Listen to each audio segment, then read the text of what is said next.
ছাত্র জনতাকে ঢাকায় আসার আহ্বান জানানো হয়েছে। বলা হয়েছে এটা হবে চূড়ান্ত লড়াই। শিক্ষার্থীদের এক দফা আন্দোলন মার্চ টু ঢাকা কর্মসূচির প্রতি পূর্ণ সমর্থন জানিয়েছে বিএনপি।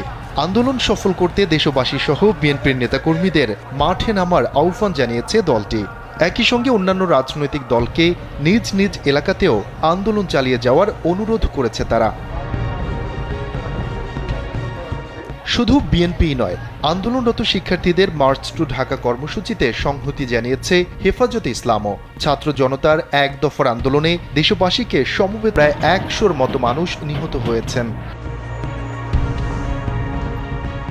এদিকে যারা কারফিউ অমান্য করবে তাদের বিরুদ্ধে জিরো টলারেন্স দেখানো হবে এ পর্যন্ত ধৈর্যের পরিচয় দিয়েছে। তাদের ব্যবস্থা আন্দোলনকারী ছাত্রদের বিরুদ্ধে নয়, নাশকতাকারীদের বিরুদ্ধে। তাই যে কোনো নাশকতাকারীকে বিন্দু মাত্র ছাড় দেওয়া হবে না বলেও হুঁশিয়ারি দিয়েছেন ডিএমপি কমিশনার।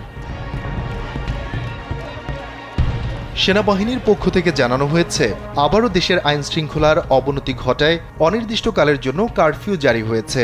জনগণের জানমাল ও রাষ্ট্রের গুরুত্বপূর্ণ স্থাপনার নিরাপত্তা নিশ্চিতে এই সিদ্ধান্ত। জনসাধারণকে কারফিউ মেনে চলার পাশাপাশি সার্বিক সহযোগিতার অনুরোধ করেছে আন্তঃবাহিনী জনসংযোগ পরিদপ্তর ISPR।